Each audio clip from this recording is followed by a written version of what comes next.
What's up? My name is John, and this is Cinema Saturday. Today, I have a review for The Black Phone 2. This movie follows our siblings from the previous movie, Gwen and Finn.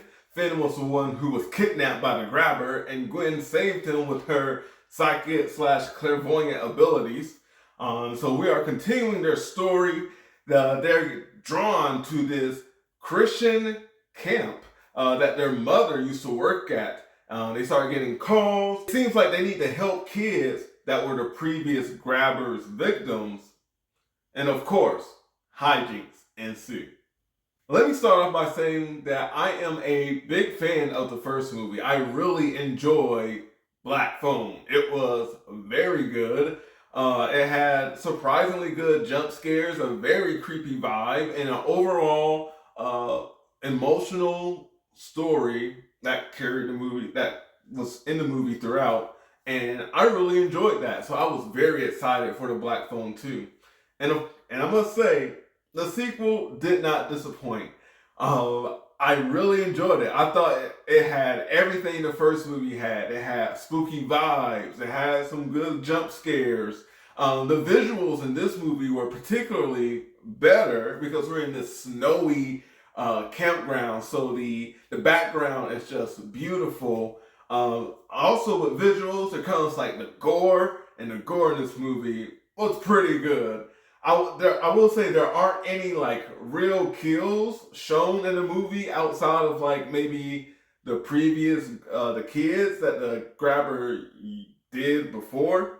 That sounds wrong. The previous kids that the grabber killed before, we might see one of their deaths in the flashback, but we don't really get to see any present day characters killed off. But there's still gore in the movie. My favorite scene was the dream sequence and the in the cabins. Yeah, that was good. That's when we got some information about how the dream world and the real world can interact. But I thought that scene was great. It had fantastic gore. And another standout moment of gore is with Gwen in a telephone booth, and that's all I'll say. I think it's in the trailers. Unfortunately, I thought that was a standout moment, a la Superman lasers. Anyways, moving on.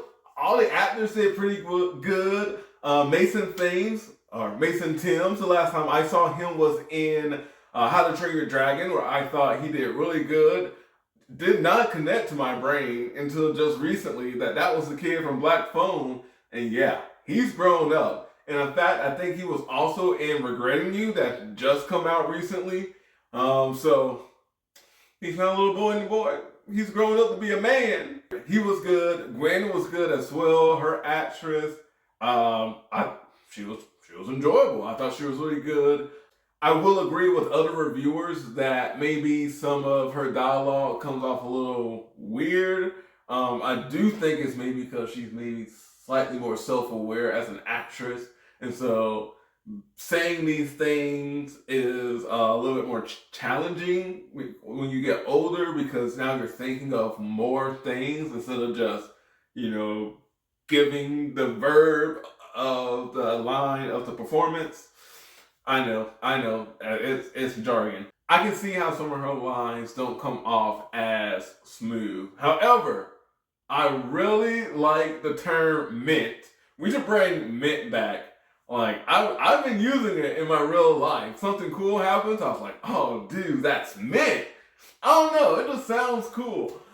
Which my friend, speaking of cool, my friend was like, do you think the word cool came from mint? Because I was thinking, oh, mint. Something's mint, that means it's fresh, it's nice, it's cool. Oh my gosh, maybe cool did come from mint, or mint came from cool. So that was pretty cool. I'm getting way off. Let's go back to dialogue. Speaking of dialogue, the writing in this movie I thought was okay. The story was good. I liked it enough. I liked it where it continued throughout. So overall story, I really enjoyed.